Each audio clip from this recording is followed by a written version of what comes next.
Good afternoon. It's Wednesday, the 22nd of May, 2024, just after 1 o'clock. Welcome to UK Column News. I'm your host, Mike Robinson. Joining me by video link today, we have Vanessa Beeley in Damascus and Charles Malet. Welcome to the programme, both. We're going to get started today with the infected blood inquiry report. And of course, this came out on Monday.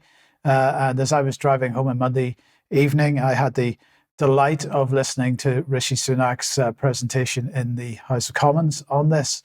This is the comment that Sir Brian Langstaff, the chair of the inquiry, made, or at least one of the comments that he made. He said that this was not an accident.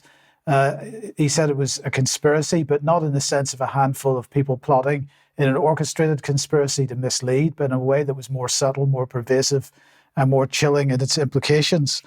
So 30,000 people across the UK infected with contaminated blood. More than 3,000 people have died so far. Others heading in that direction, sadly. The main names for criticism here were Kenneth Clarke, of course. We should remember that Kenneth Clarke at the time was on the steering committee for the Bilderberg Group. I'm not suggesting that that's related. That's just for background. We'll be talking about the Bilderberg Group again a little bit later. He was health minister in Margaret Thatcher's government, and the Thatcher government itself heavily criticised as well.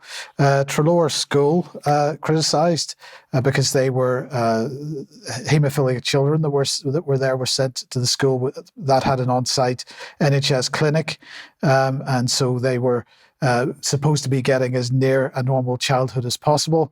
And then the NHS themselves receiving quite a bit of criticism. And rightly so. Now, as I said, I was listening to Rishi Sunak on the way home on Monday evening, and I regret to say I am going to play a little bit of this because, I would suggest that his demeanour and his delivery could only be perhaps competed with by Matt Hancock. Let's have a listen. Today I want to speak directly to the victims and their families, some of whom are with us in the gallery. I want to make a wholehearted and unequivocal apology for this terrible injustice. First, to apologise for the failure in blood policy and blood products, and the devastating and so often fatal impact this had on so many lives, including the impact of treatments that were known or proved to be contaminated. The failure to respond to the risk of imported concentrates, the failure to prioritise self-sufficiency in blood, the failure to introduce screening services sooner, and the mismanagement of the response to the emergence of AIDS and hepatitis viruses amongst infected blood victims. Second, to apologise for the repeated failure of the state and our medical professionals to recognise the harm caused. This includes the failure of previous payment schemes, the inadequate levels of funding made available, and the failure to recognise hepatitis B victims. And third, to apologise for the institutional refusal to face up to these failings, and worse, to deny and even attempt to cover them up. The dismissing of reports and campaigners' detailed representations, the loss and destruction of key documents, including ministerial advice and medical records, and the appalling length of time it took to secure the public inquiry which has delivered the full truth today. Mr. Speaker, layer upon layer of hurt endured across decades. This is an apology from the state to every single person impacted by this scandal. It did not have to be this way. It should never have been this way. And on behalf of this and every government stretching back to the 1970s, I am truly sorry. So I'm sorry to show so much of that, but keep those words in mind as we continue here. Now we have a bit of an exclusive because this is June Rain's comments from the MHRA board meeting yesterday. As you quite rightly say, this is the issue that is at the forefront of all our minds today. And throughout the infected blood inquiry, we have been listening carefully to the enormously distressing experience of so many individuals and their families and we offer our full and heartfelt sympathy to all of those who have suffered so much. We are absolutely determined to demonstrate that the healthcare products regulatory system has learned from these individuals and their wholly unacceptable experiences. The government will be studying the report and its recommendations in very great detail now before returning to Parliament with a full and considered response. I think what we need to say today is that patients and families can have confidence in today's rigorous regulatory standards, and that the UK has one of the safest blood supply services in the world. Patient safety is our first priority, our highest priority. While no blood or blood product can ever be completely without risk, the stringent regulations that we have in place today are designed to prevent viruses being transmitted through blood or blood products. So the board, as you say, will be returning in the future to this issue. So that is quite an incredible statement from June Rain, because while she's saying that lessons have been learned and it's not going to be repeated, and we should have confidence in the regulatory regime. In the meantime, they're not testing blood for spike protein, for example. Well, we can go on with this. Here's Rishi Sunak again. Coming back to him, he went on to say, today, their voices have finally been heard. The full truth stands for all to see. He used this term, the full truth, on multiple occasions. Not just the truth, but the full truth. And we'll work together across government, our health services and civil society, ensure that nothing like this can ever happen in our country again. So the question is, what is the MHRA doing to make sure that blood products are safe today? Because I suggest that they're not doing very much, certainly not with respect to potential contamination post-vaccination. And then we have the issue of midazolam and morphine use. What's being done about that within the NHS, and so on. So there are many questions about whether the government has actually learned any lessons here, whether there's any sincerity in anything that's been said by either Rishi Sunak or June Rain. I suspect there is none. And I suspect that many of our viewers and listeners will agree with that statement. We'll talk a little bit more about this in Extra, and I've no doubt that Debbie will be wanting to say more about it on Friday. But let's move on. Vanessa, let me welcome you to the programme. And of course, the other big news from the beginning of the week was the decision by the ICC prosecutor to bring charges against Benjamin Netanyahu, or at least to attempt to. Yes, so the request has been issued for warrants for Prime Minister Benjamin Netanyahu, Minister of War Yoav Gallant, and 4 members of Hamas leadership, Yahya Sinwar, Mohammed Diab, Ibrahim al-Masri, and Ismail Haniyeh. Interesting that the pretext for the warrants with regards to the Israeli leadership does not mention genocide. And for the Hamas leadership, it does mention the debunked claims of rape and torture on October the 7th. Now, I just want to show an interview that Chief Prosecutor Karim Khan had with the CNN in the last couple of days, where he talks about threats that have been issued against him. This situation, unfortunately, lies on the San Andreas fault of international politics and strategic interests. And of course, I've had some elected leaders speak to me and be very blunt. This court is built for Africa and for thugs like Putin, was what one senior leader told me. We don't view it like that. This court is the legacy of Nuremberg. This court is a sad indictment of humanity. This court should be the triumph of law over power and brute force. Grab what you can, take what you want, do what you will, and we're going to simply be we're not going to be dissuaded by threats. Quite extraordinary. I mean, this takes you back to when John Bolton threatened Jose Bustani, the first OPCW chief, the Organization for the Prevention of Chemical Weapons, prior to the 2003 Iraq illegal invasion by the United States. And then just moving on, reported in Axios, the House Speaker in the US, Mike Johnson, said Monday that the House may vote on sanctions against the International Criminal Court for issuing or seeking, an arrest warrant against Israeli Prime Minister Benjamin Netanyahu.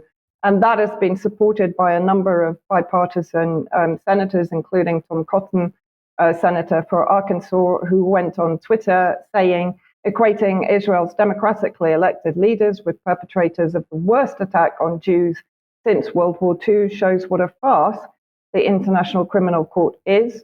Mr. Khan's kangaroo court has no jurisdiction in Israel to pursue these anti-Semitic and politically motivated charges. My colleagues and I look forward to making sure neither Khan and his associates nor their families will ever set foot again in the United States. And then let's just roll an excerpt of a video interview with Tom Cotton when he's talking about imposing the sanctions. I do have legislation that would impose sanctions on this rogue prosecutor and those in his office who have not just targeted Prime Minister Netanyahu now, but also in the past have targeted American soldiers as well. We're working with the Republican leadership in the House to try to pass that bill promptly and hopefully force Chuck Schumer's hand to bring it up in the Senate, because he also condemned the International Criminal Court today. But I would just say the only reason we have to pursue this legislation is that Joe Biden reversed Donald Trump's decision to sanction this very office and this very court in the past. This is a rogue court that Congress has previously given the president power to stand up to. Joe Biden hasn't used that power, Donald Trump did. Extraordinary. I mean, it wasn't a rogue court when it was successfully prosecuting Putin for war crimes in Ukraine. Or Milosevic. Yeah. Well, yes, exactly. So it's incredible how it becomes a rogue court suddenly when it takes on Israel. And I have to say that right now, I have to make the statement that anybody that is denying genocide in Gaza and in Palestine as a whole, they've checked out of humanity. And I include among those Robert F. Kennedy Jr., who had this interview with The Hill only, I think, 4 days ago. So let's just play a section of that. You know, I don't believe that there's a genocide going on, and I don't think Israel's intention is genocide. I don't believe there's any evidence of genocide.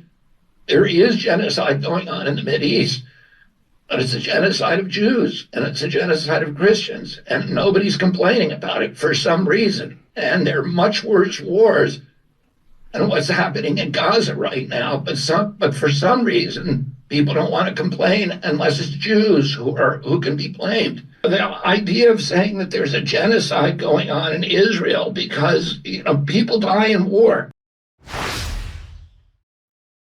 I do have to make the point that the ethnic cleansing of Christians in the region is largely down to the West's sponsorship of the terrorist groups, particularly here in Syria. And I just wanted to show a very short excerpt of a 11, 12-minute report on the actual genocide in Gaza. And there's nothing distressing in it, other than for me, of course, because Khan Yunis is an area that I visited when I was in Gaza. It was one of the most vibrant areas of Gaza, the most fantastic fruit farms and agricultural areas. So let's just play this short section of the longer report that you can find on my Telegram channel. Thanks, mate. الأوف السقف فاتحين لكم في السقف فتحة؟ هي أم كفر استشهد أبوي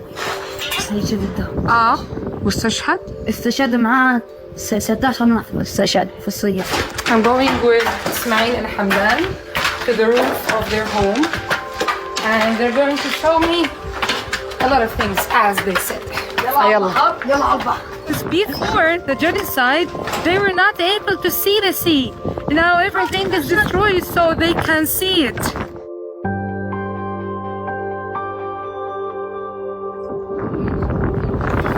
هاي خرطت تتعنع فيها قرص نفرح. هاي القناص كان قاعد. ايش صار؟ القناص قاعد طلعي. القناص كان قاعد هان؟ كان بطق الناس.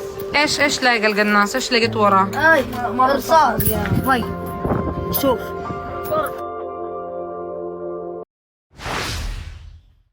Yeah, thank you for that, Vanessa. Charles, let's come on to the UK and the International Criminal Court Act. Thanks, Mike. Good afternoon, all. Yes, just a very brief addendum to Vanessa's excellent segment. And we see that we're determined to push on with this. But just a reminder, really, or recap, I have touched on this in the past, but the International Criminal Court Act 2001 on the UK statute book has within it section 52, which refers to conduct ancillary to genocide and so forth. So essentially, when we consider all the statements made in Parliament and by various members of the government, it's worth bearing in mind that it is an offence against the law of England and Wales for a person to engage in conduct ancillary to an act which this section applies. So that goes through the various acts of genocide and war crimes, and it doesn't matter whether or not the act is committed within or without the United Kingdom. So I just wanted to sort of pop that up as a reminder. Now that the pressure is on internationally, there should be further scrutiny, which was of course missing at the time, on those that have said and done acts and statements and the rest of it to support what Israel has done. And you know, there'll be a greater deal of significance to this, bearing in mind what the ICC is now doing. Yes, thank you, Charles. Okay, staying with you then, let's come back to the UK and farming. Yes, indeed. Quite a bit to get through. So we'll start with the last week's unveiling of a package to support UK farmers. They're making a big sort of fanfare about this, but I think it's worth pointing out that at £80 million, I know it's sort of like for like comparison, but that amounts to less than 10% of the funding commitment to Ukraine. Still, what sort of thing have they been talking about? Well, really, it's all focused on sort of innovation and going to be putting up greenhouses, particularly the horticultural sector, fruit and vegetables, and increasing yields and growing things out of season. And also particularly a focus on genetic engineering. And it's worth reminding viewers and listeners that the precision breeding bill, which came in last year, had the very active support of the National Farmers Union. So I think that's one of those things that should be considered. And of course, there's absolutely no content about nutrient density, about the stresses on the various plants in growing them out of season, and of course on the various requirements and chemical inducements that will be required to produce crops of this sort. So not just that, but also no mention of bioavailability, effectively the body's ability to actually recover nutrients from a particular food source. So really the focus is only on yield by volume, by weight, which is a very clumsy mechanism when you're considering the health of the nation, which of course they are not particularly. The other thing, following great pressure from UK column, is that they've introduced now a food security index, which we'll just take a quick look at.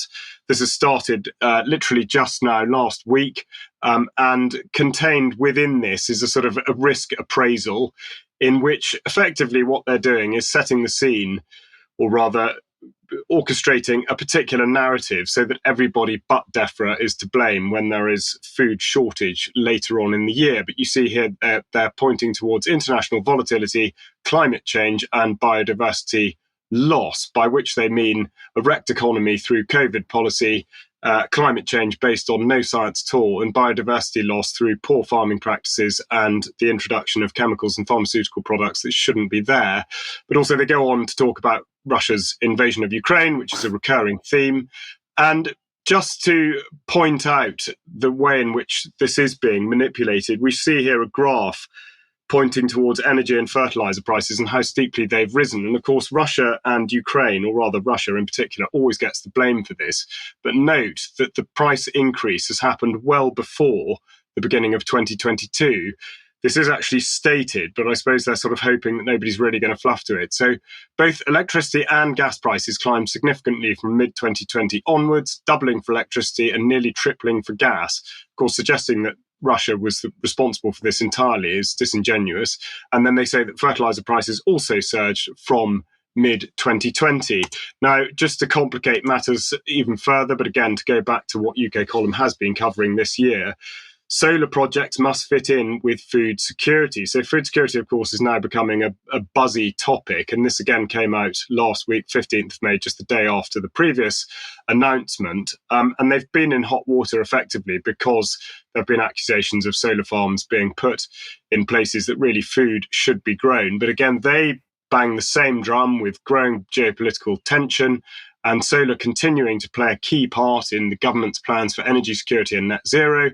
And also that the planning authorities must now consider cumulative impacts where several proposals for solar projects come forward in the same area.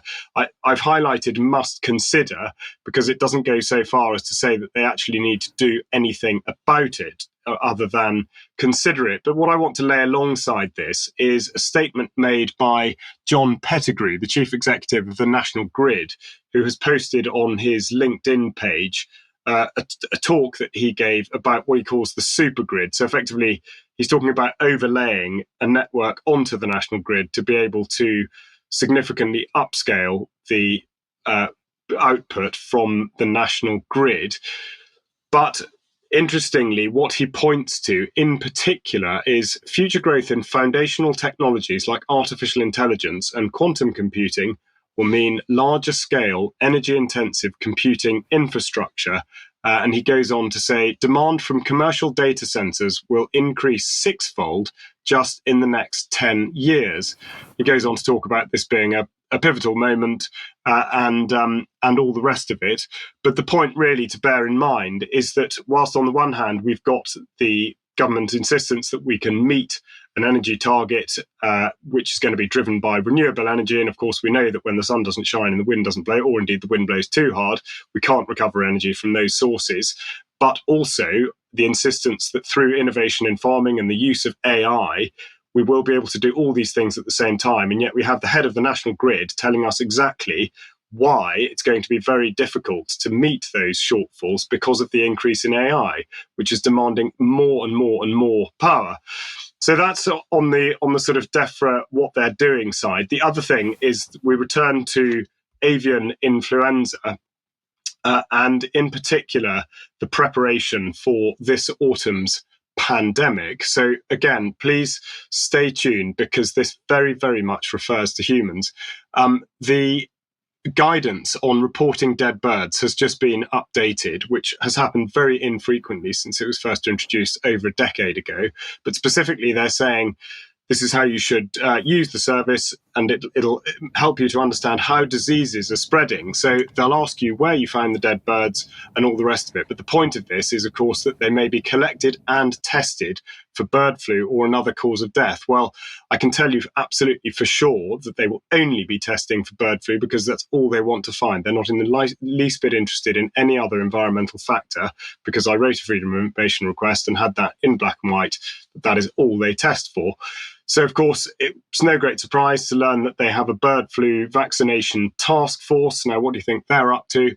Well, the Health Security Agency are pushing the boundaries of vaccine research and development. Sounds a bit ominous, but what they say is that they have an agreement with CSL Seqirus, who will be on standby to produce over 100 million influenza pandemic vaccines tailored to the specific strain, of course, if needed. Now, where on earth has this come from and who are CSL? Well, they describe themselves as being leaders in influenza, which could be interpreted in one of two ways.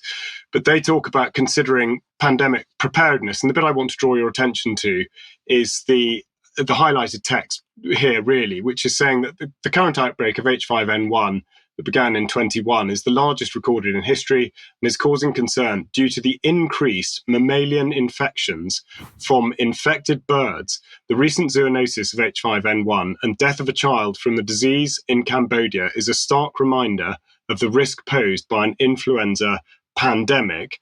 Now, that is exactly how they are prefixing this. And so the whole world, they are suggesting, may be affected by something that they are stating has killed one child in the entire world.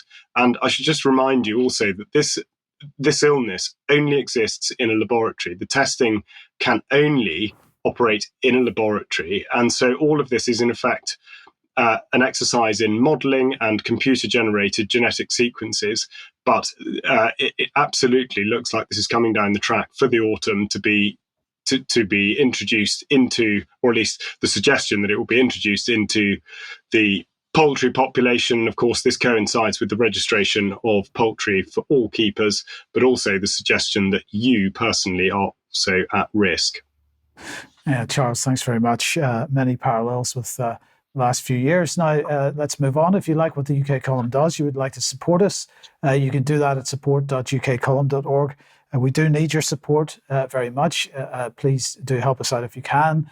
You could pick some or share material on the various platforms, ukcolumn.org, ukcolumnextracts.co.uk especially. And another reminder that, of course, we apparently are off Facebook now.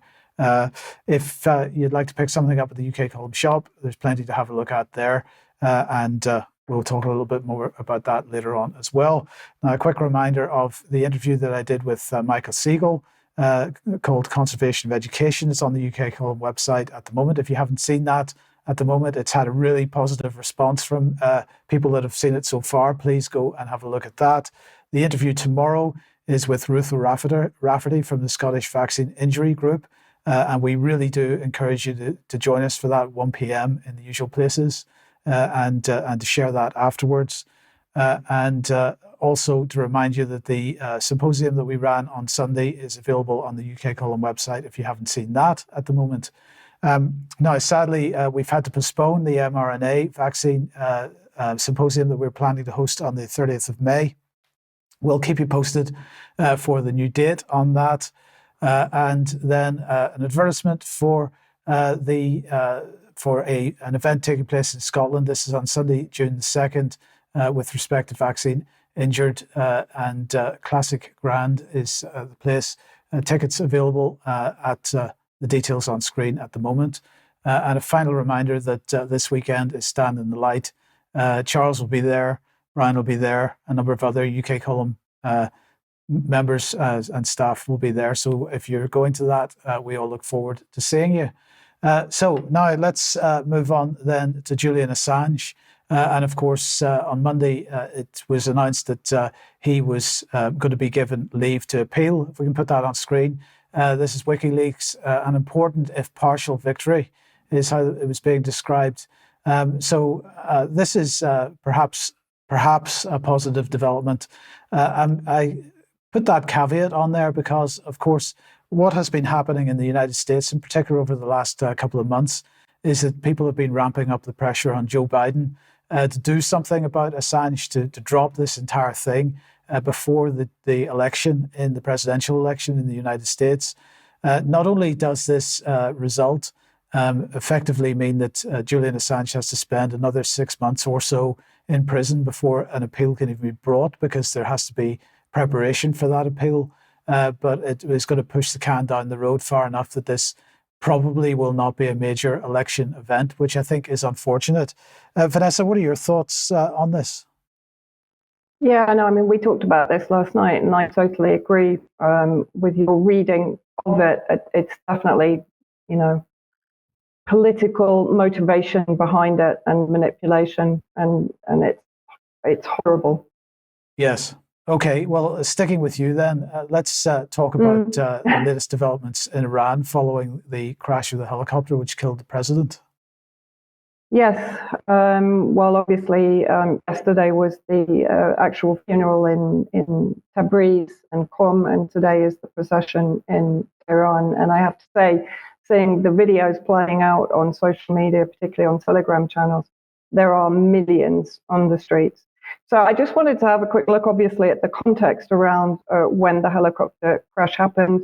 So it came almost concurrently with the Americans arrested after leading the coup to overthrow the government in Congo, as the US vows to cooperate in investigation.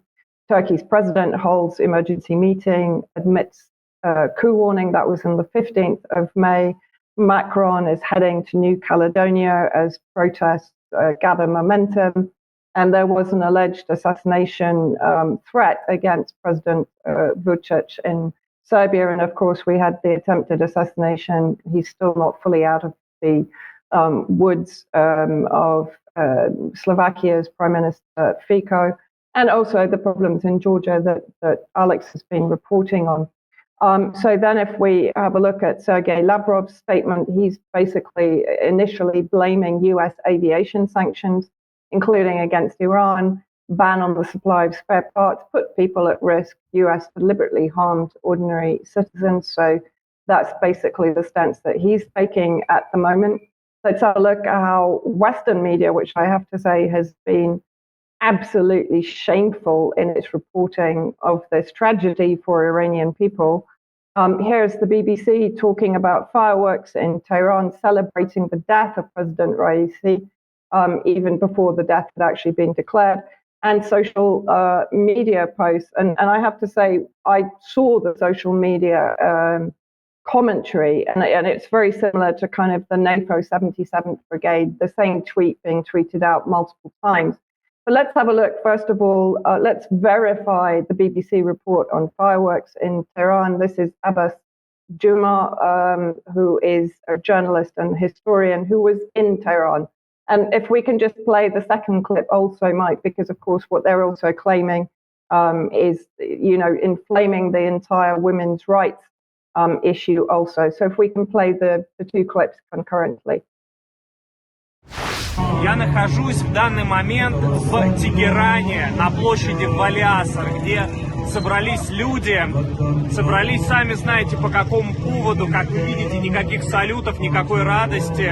Люди напряжены, люди в ожидании новостей.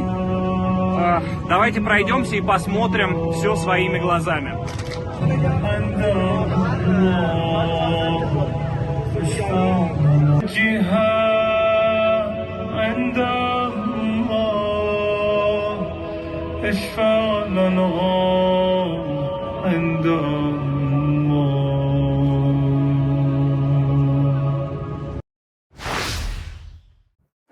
So there's no audio with this one?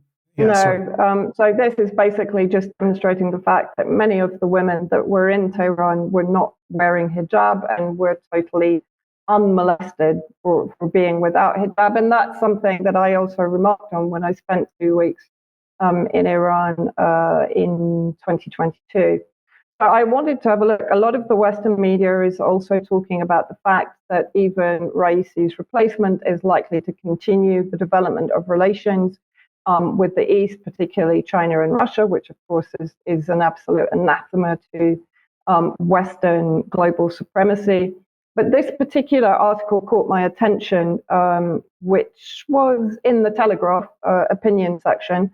The West must strike now and collapse the Iranian regime. The vulnerabilities of the Ayatollah Ali Khamenei succession plan are now on full display. So it's written by Mark Wallace and Kesra Arabi. So let's have a look at who they are.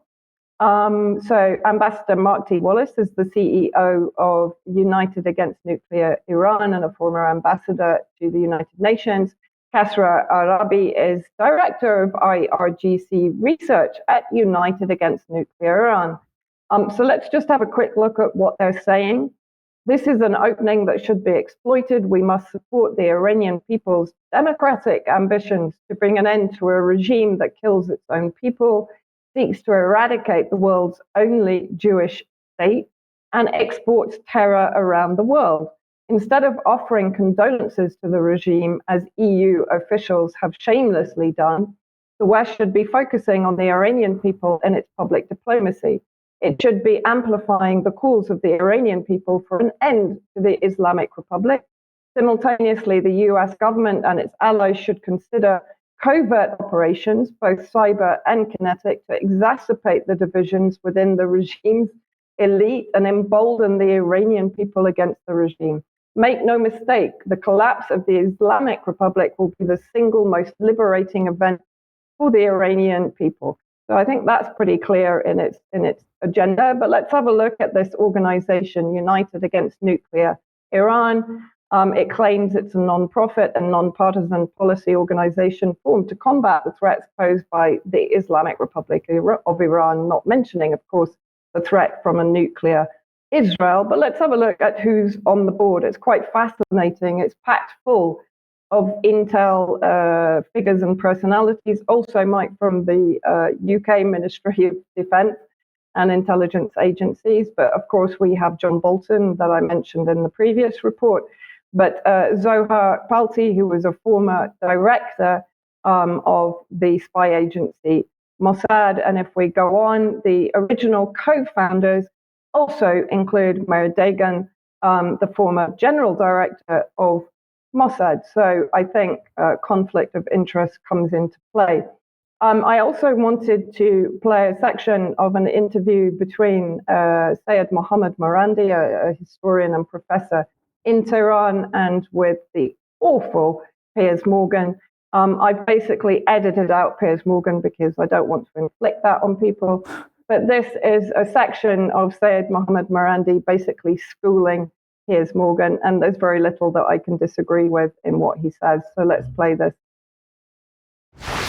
What you're saying is inaccurate, to say the least. I would say the butchers are in London, in Washington, the people who destroyed Iraq, Afghanistan, Yemen during the disgraceful genocide there, the dirty war in Syria, the destruction of Libya, the sanctions on Venezuela and Cuba. I think that the real monsters are actually much more closer to home.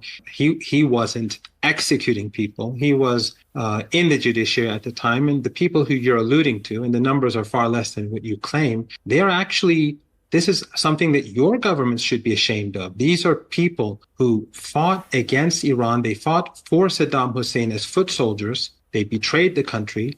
They carried out bomb attacks in this country, killing up to 17,000 people, including a president, a prime minister, and a head of judiciary. Bomb explosion near my house when I was a school student. I was getting ready to go to school.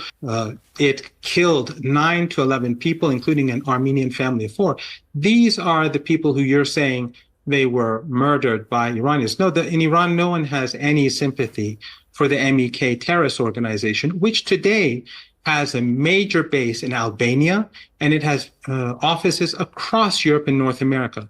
So it is your government that's supporting terrorism. It is your government and your governments that are really the brutal regime. As I said, I can't argue with anything that he said there. The entire interview will be in the show notes for people to watch. Iranians flood the streets in remembrance of Ibrahim Raisi and, of course, Foreign Minister Amir Abdollahian and the crew members that were also killed in the crash.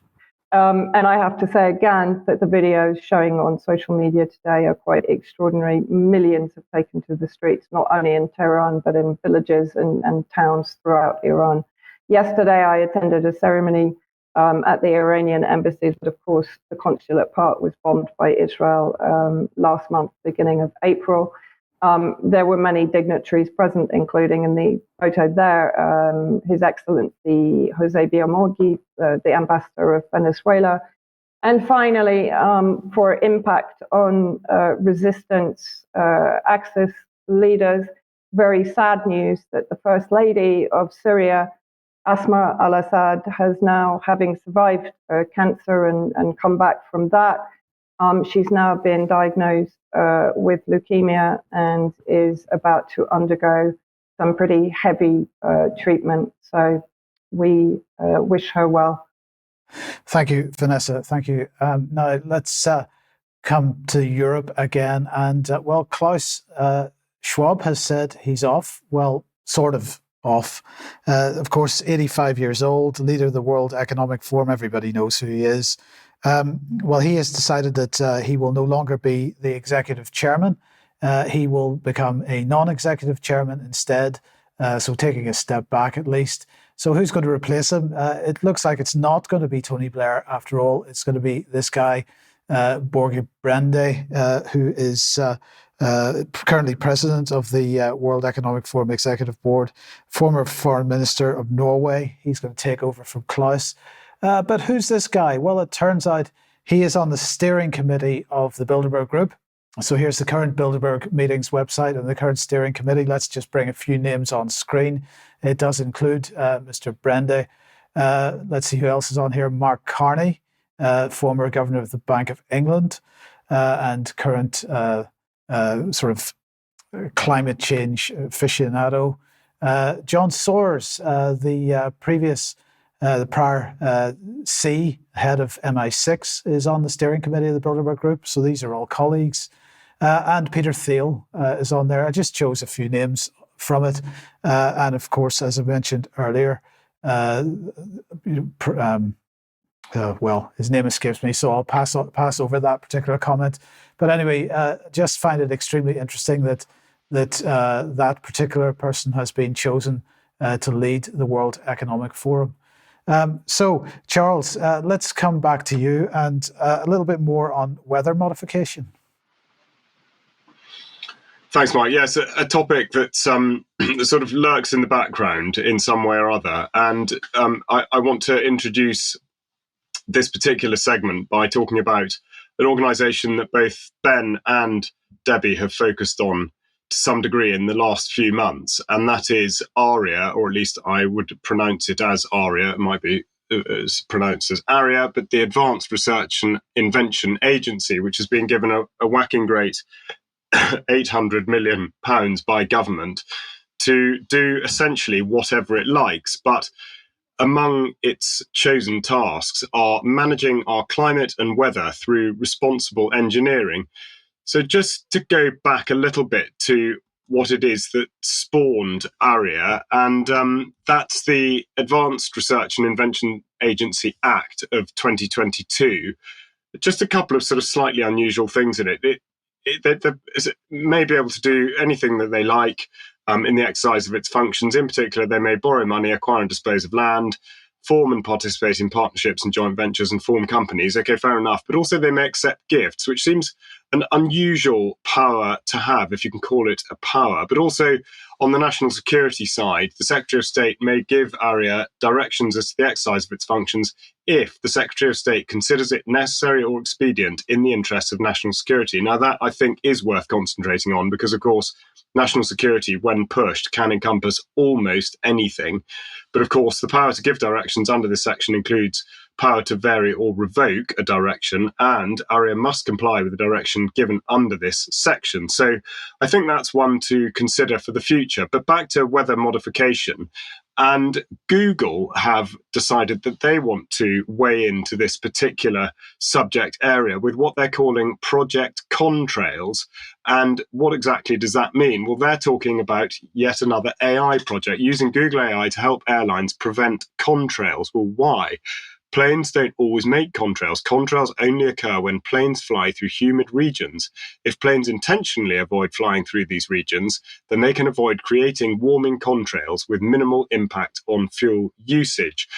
They go on to say the challenge is knowing where these regions will occur. By combining massive quantities of weather data, lost my place. They can create state-of-the-art predictions of when and where contrails are likely to form. Pilots and dispatchers can then use this information to adjust the altitudes of their flights. And finally, Google give a little illustration here of what's in a contrail. When a plane flies through the humid areas, the soot from the exhaust can sometimes nucleate small droplets and form ice. Now, the reason I bring this up is that a few weeks ago, I spoke about the Marine Cloud Brightening Program being run by the University of Washington off the west coast of the United States. And essentially, there just seems to be an awful lot going on with very little information coming. What we did find out from that was that the University of Exeter was involved, albeit somewhat obliquely. But I want to point out now that the University of Reading is describing change climates and how they're pushing the boundaries of understanding the atmosphere. And they go on to talk about pioneering the science behind the weather. Again, I'm not quite sure how we're meant to interpret that, but they show how humans are altering the climate, and also their discoveries might one day help people to change the weather too. So they are sort of pushing on with this agenda, and I would just sort of refer you back to the Science and Technology Committee report from 2009-10, in which it was specified that in the definition of geoengineering, weather techniques such as cloud seeding should not be included within the definition of geoengineering used for the purposes of activities designed to effect a change in the global climate and so on. Of course, in that same report, they talk about their priority being to tackle climate change at source, but they recognise, however, that geoengineering might have a possible role to play. Of course, by that, they appear to mean things other than cloud seeding. But nonetheless, public engagement, they talk about as being an important issue. And so I just want to round off by pointing out that there is a petition open at the moment to government to make all forms of geoengineering affecting the environment illegal.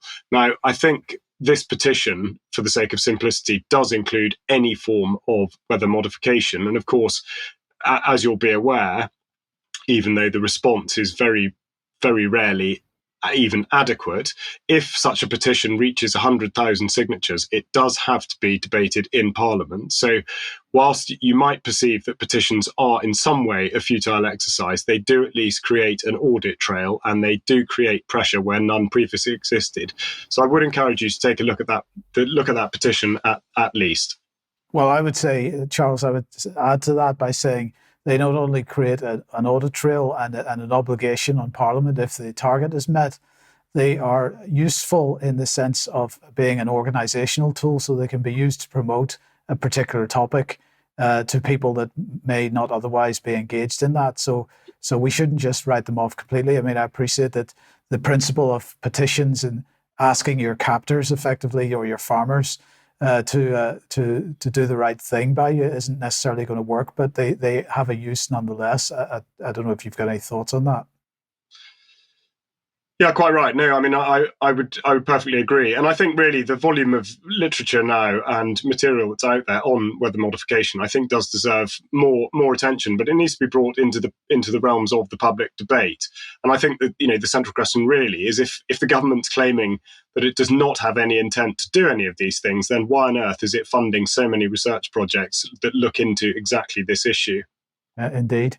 Well, look, I would like to just very quickly introduce everybody now to what a slightly tongue-in-cheek thing in one sense, but not in the other, and that we've decided to call UKC Verify, and we're doing this really to poke a stick at the BBC. So let's just bring the first example of this on. We're going to fact check this article. So the tragic story that appeared yesterday of the flight to Singapore, where one passenger has passed away, a guy called Jeff Kitchen, as a result of an aircraft flying through some pretty severe turbulence. And he has apparently had a heart attack, but a lot of other people on the aircraft were injured as a result because they were not wearing seatbelts or whatever. But quite in itself a tragic event. But in the global scheme of things, it was surprising to me last night because I happened to be in the car at 7 p.m. when the news came on. It surprised me that the BBC was leading with this story. So it only surprised me, however, for about 30 seconds because, of course, in the course of the story, they brought on somebody that they described as an expert, who then told us that because of human-created climate change, there were many more of these types of turbulence events happening. So anyway, the BBC then followed up with this article today. What is flight turbulence and why does it happen? So they seem to be walking back slightly from their position here. So this is one of the things they're saying. This means skies are busier, making a pilot's decision and avoiding turbulence trickier, as they have to maintain a safe minimum distance from aircraft in the area. I'm going to say that is, I think that's possibly not entirely accurate, but okay. They then went on to say that Guy Grattan suggests that we are encountering turbulence more, adding that other reasons for this may be the fact that we are flying more. The other reasons that they mention in this article being a scientific paper which suggests that there is more turbulence happening as a result of man-made global warming. But in fact, if you go to the National Transport Safety Board, they have a document here, preventing turbulence-related injuries in air carrier operations conducted under Title 14 Code of Federal Regulations, Part 121. And they're very clear in this document that there has been no change since 1989 in this graph. So it says here, Figure 6 shows yearly trends in Part 121 accident rates from 1989 through 2018.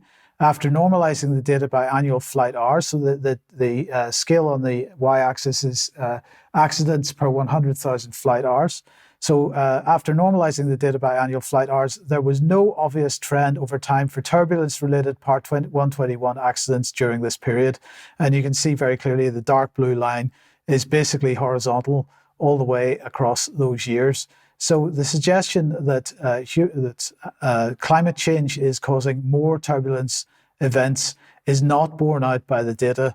And for the BBC to use this story in order to push a climate change agenda seems to me to be a pretty cynical thing to do. So that we'll leave it with that. That's the first UKC Verify report so far. There will be many more coming in the days and weeks to follow. Charles, let's move on to Hansard now and the Fetal Sentience Committee bill. Thank you, Mike. Yes, this is something I've spoken about briefly before. It was introduced to the House of Lords by Lord Moylan, and his perception is that it's been completely hijacked, and effectively his bill, or at least his move on the bill, has been used as a proxy for a debate really about abortion. And so what we'll do is just go through a few of the tweets that he sent out about this bill. He says that he's pretty gutted that his private member's bill has been wrecked by amendments tabled by Lady Thornton and Lady Liz Barker on behalf of Labour and Lib Dem front benches. The amendment means there's no parliamentary time to pass the bill, brackets, which is their intention. The bill would have set up an independent expert committee to examine evidence of human fetal sentience and advise the government. It did nothing more than that. Debate at the second reading fell well below the standard of the UK House of Lords, with both noble ladies making exaggerated claims about attacks on abortion rights. They were clear they didn't want better scientific understanding in case it disturbed their ideological commitment. Even more remarkably, neither noble lady was speaking in a personal capacity. Both were representing their party on the front bench, and they have gone on to table wrecking amendments, presumably also in their official party capacity. It's unusual for a private member's bill to be wrecked in this way, since most expire of natural causes without having to be torpedoed by amendments. So what does it say about a putative Labour government that they seem to have officially gone out of their way to put ideology before science on this most sensitive topic? So obviously, Lord Moylan there not mincing his words, and we will have a look at exactly what it is he's referring to, because these amendments were indeed put forward, you see there, by Baronesses Thornton, Barker and Deach, and specifically, as I said, the references to abortion. So clause 1, they want to insert after the word knowledge and the legal rights of women during pregnancy and birth, including but not limited to and in relation to abortion, medical decision-making and birth choices. And also to insert, the committee may not provide advice which seek to alter or rely upon altering abortion law, regulation or practice, and to insert that the committee may not provide advice which seeks to limit or relies upon limiting women's existing legal rights to decision-making regarding their own healthcare and choices during pregnancy and birth.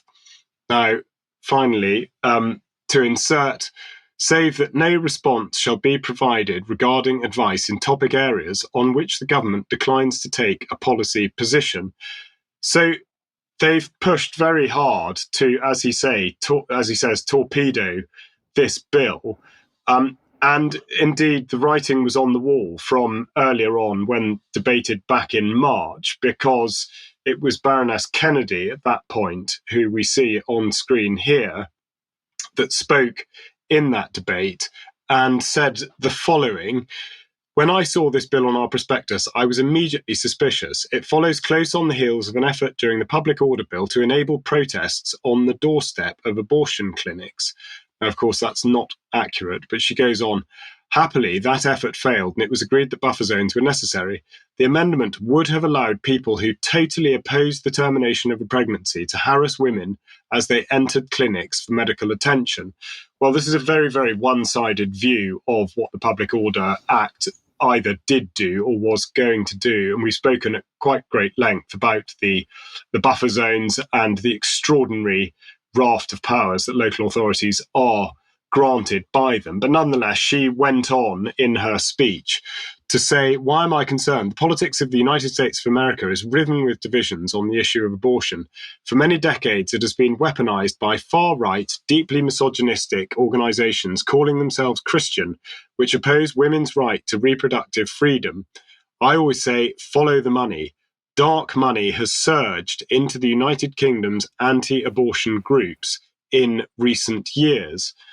Well, she really has not left anybody in any doubt as to what she thought, but I have to say that a lot of what she said is not very well substantiated, if at all, particularly concerning the legislation surrounding the buffer zones that she refers to. But just to look at the other side of the coin, on Twitter, the Right to Life UK has brought up the remarks of Lady Lawler, saying that she reveals the real reason why the abortion lobby groups strongly oppose the Fetal Sentience Committee Bill.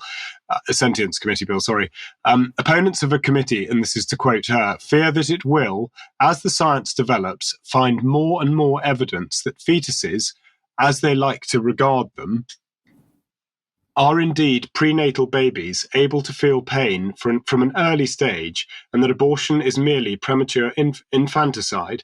Yet, however strong their views, they should not try to bury evidence that goes against them. They should be willing for the scientific picture to be fully understood and presented in all its nuances to policy makers. So, interesting to hear remarks given on the other side of the debate. But of course, with the bill having been hijacked by the abortion issue, which of course, if we're to take his word for it, was absolutely not at all the intention of Lord Moylan, it does give us the chance to look at abortion in the United Kingdom and the latest statistics that we can get hold of, which are now in some way quite out of date, because I bring up here the fact that in actual fact, the most recent statistics are now delayed from the 22nd of June 2023 until the 23rd of May 2024. Now, that is a significant delay. Now, and they say that it's due to form processing. But given what we know about the extraordinary advice given to pregnant women and indeed women trying to conceive during the period where the COVID vaccines were being rolled out, it seems an extraordinary coincidence that there should be quite such a delay in these sorts of statistical announcements. Nonetheless, working with what we do have, we see that the graph going back to 2021 points very, very sharply upwards. And indeed, partial statistics released last year going back for 2022, the light green showing the figures by month for the year 2022 in comparison to the year before in 2021. Now, Baroness Kennedy talks about dark money. Now, that was an interesting phrase to use, but of course it's because she is effectively quoting from an article in the Good Law Project, Dark Money Uncovered, in which they say spending in the UK has surged from 390,000 in 2020 to 770,000 in 2022. In recent months, the ADF have provided legal support to protesters in Birmingham and Bournemouth arrested within buffer zones, which are designed to protect vulnerable women when they are seeking abortion care. So just to remind you, if you're not completely au fait with the idea of the buffer zones, is effectively where people have been arrested for praying silently in their heads outside abortion clinics. And of course, the law specifies that you're not to have a view one way or the other, either in favour of or against abortion. Now, on the issue of money, whilst they cite the amount of money that ADF has at its disposal, I thought it would be interesting just to look at the Good Law Project and see that in actual fact they have £5 million income in the last financial year, down a bit from just over £6 million in 2022. But also to point out that the Good Law Project is well associated with Mermaids, leading UK LGBTQ plus charities, and the Good Law Project appeal the LGB Alliance charity status. So in effect, this private member's bill, although not of very great consequence in the scheme of parliamentary debate, in actual fact, does bring out some very, very important issues concerning abortion, but also the enormous influences upon those that are espousing, in particular, the pro-choice views. Thanks, Charles. Okay, we're going to end very briefly with the latest fear porn from the British government, and because Oliver Dowden is in the process of announcing this new website from gov.uk today. How would you prepare for an emergency? Emergencies such as flooding, fires and power cuts can affect us all. There's simple and effective steps you can take to be more prepared. And of course, one way that you can be more prepared is to make sure that you've got your emergency alerts switched on your mobile phones. But if we put that back on screen again for a second, we can see that if an emergency did happen in your area, how would you manage? What about your relatives, friends, neighbours or colleagues? Did you know anyone who might need some extra help or support? They've got a prepper page here, Get Prepared for Emergencies. Emergencies happen every day, apparently. But anyway, this is the kit that you need. So you need a battery or wind-up torch. You need a portable power bank. You need a battery or wind-up radio. You need spare batteries. You need a first aid kit. You need a hand sanitizer and wet wipes. And we know that's in case of Novichok attack. You need bottled water and you need non-perishable food. And finally, you need baby supplies. It doesn't specify that you only need those if you have a baby, but you certainly need them according to this. And they say here, rather than buying all the items at once, you could just add to your emergency kit when you're able and build it up over time. So there you go. Get ready, get prepared. Emergencies are coming. Well, we'll leave it there. There's a whole website there for you to go and have a look at. Okay, so we will leave it there for today. Thank you very much to Charles and Vanessa for joining us. Thank you for watching. We'll be back in a couple of minutes if you're a UK Column member for some extra. And if you're not a UK Column member, please consider joining us. As I say, we do need your support and it does get you access to the extra program that we produce every time we have a news program. So join us for that if you can. We'll see you there. But otherwise, have a great couple of days. We'll be back 1 p.m. as usual on Friday. Don't forget the interview 1 p.m. tomorrow. See you then. Bye-bye.